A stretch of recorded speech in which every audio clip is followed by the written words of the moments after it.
बहुत पुरानी बात है। 7 समुंदर पार एक राज्य था जहाँ के राजा और रानी बहुत दयालु थे। राजा और रानी के 7 बेटे थे। उनकी बहुत इच्छा थी कि उनके घर एक लड़की का जन्म हो, लेकिन उनकी यह इच्छा पूरी नहीं हुई। एक रात राजा और रानी नदी के किनारे टहल रहे थे। तभी उन्हें नदी में एक टोकरी में एक बच्ची मिली। राजा और रानी उसे अपने महल में ले आए और कहा, इसे हम अपनी बेटी की तरह पालेंगे। पूरे राज्य में उत्सव का आयोजन किया गया। लड़की का भविष्य जानने के लिए ज्योतिषी को बुलाया गया। ज्योतिषी ने बताया कि महाराज, जैसे जैसे ये लड़की बड़ी होगी, आपके 7 पुत्रों की मृत्यु हो जाएगी। राजा ने ज्योतिषी की बात का विश्वास नहीं किया, लेकिन जब लड़की का पहला जन्मदिन आया तो राजा के बड़े पुत्र की मृत्यु हो गई। तब राजा को ज्योतिषी की बात याद आई। राजा ने तुरंत अपने सेवक को ज्योतिषी को बुलाने भेजा। जब ज्योतिषी आया तो राजा ने कहा कि आपकी भविष्यवाणी पर हमें विश्वास हो गया। अब इसका कोई उपाय बताइए। ज्योतिषी ने कहा, अगर आपकी बेटी को आग के गोल घेरे में बड़ा किया जाए तो उसकी उम्र बढ़ने से आपके बेटों को कोई नुकसान नहीं होगा। लेकिन ध्यान रखें, आग कभी बुझनी नहीं चाहिए। तब राजा ने एक छोटा सा घर बनवाया जिसके चारों ओर आग का एक बहुत बड़ा गोल घेरा बनाया गया। लड़की, जिसका नाम कलावती रखा गया था, आग के गोल घेरे में बड़ी होने लगी। कई वर्ष बीत गए। आग निरंतर जलती रही। राजा और रानी की मृत्यु हो गई। 6 भाइयों में से सबसे बड़े भाई ने राजगद्दी संभाली। उसने अपने सभी भाइयों के साथ सलाह की कि उन्हें अपनी बहन को आग के गोल घेरे से निकाल कर उसका विवाह करके उसे सामान्य जीवन जीने दें। सभी भाई इस पर सहमत हो गए। सभी भाई अपनी बहन के पास पहुँचे और उसे बाहर निकाला। कलावती ने पहली बार फूल, तितलियाँ, नदियाँ देखीं। अचानक कलावती की नज़र एक बगुले पर पड़ी। वह उसे बड़ा सुंदर लगा। उसने अपने भाइयों से पूछा, इस पक्षी को क्या बुलाते हैं?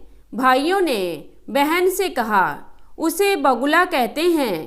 तब राजकुमारी कलावती ने कहा, मैं बगुलों के राजकुमार से ही शादी करूंगी और किसी से नहीं। भाइयों ने कहा, ठीक है। एक भाई राजपाट संभालने के लिए राज्य में ही रुक गया। बाकी 5 भाई बगुलों के राजकुमार को ढूंढने के लिए निकल पड़े। चलते चलते उन्हें एक बूढ़ा सन्यासी मिला। उन्होंने उससे पूछा, महात्मा, क्या आप बता सकते हैं कि बगुलों का राजकुमार कहाँ मिलेगा?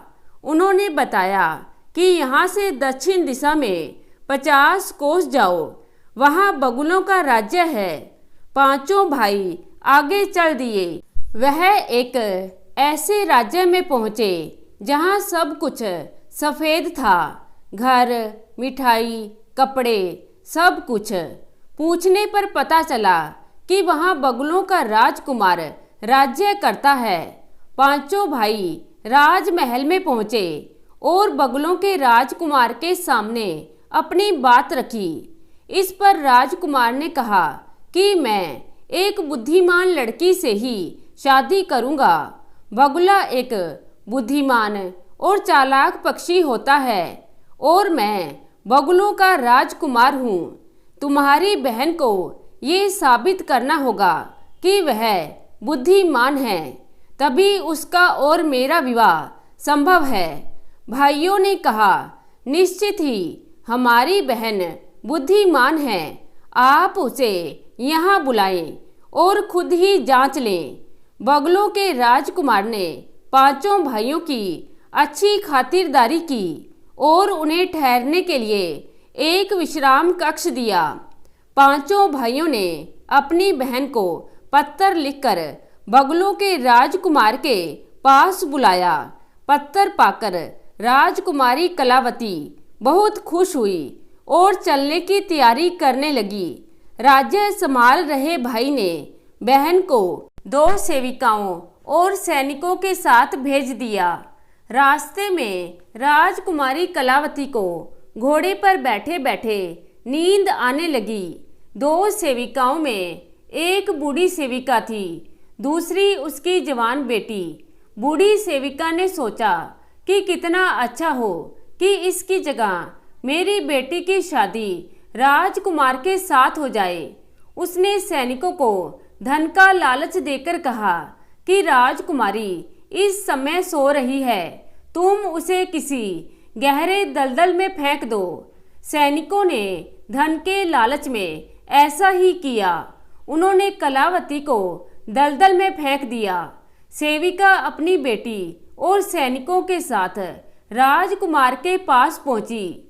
सेविका की बेटी एक लालची और मूर्ख लड़की थी। राजकुमार ने उसकी बुद्धिमानी जांचने के लिए एक पहेली पूछी।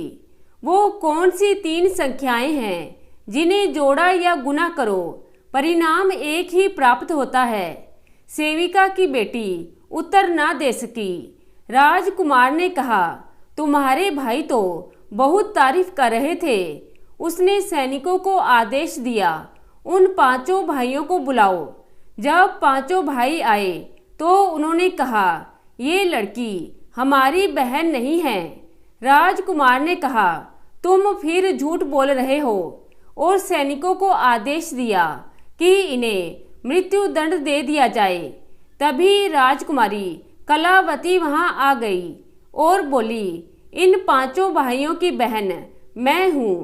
राजकुमार ने कहा, पहेली का जवाब देकर साबित करो वो कौन सी 3 संख्याएं हैं जिनको जोड़ा या गुना करो परिणाम एक ही प्राप्त होता है। राजकुमारी ने जवाब दिया, 1, 2 और 3।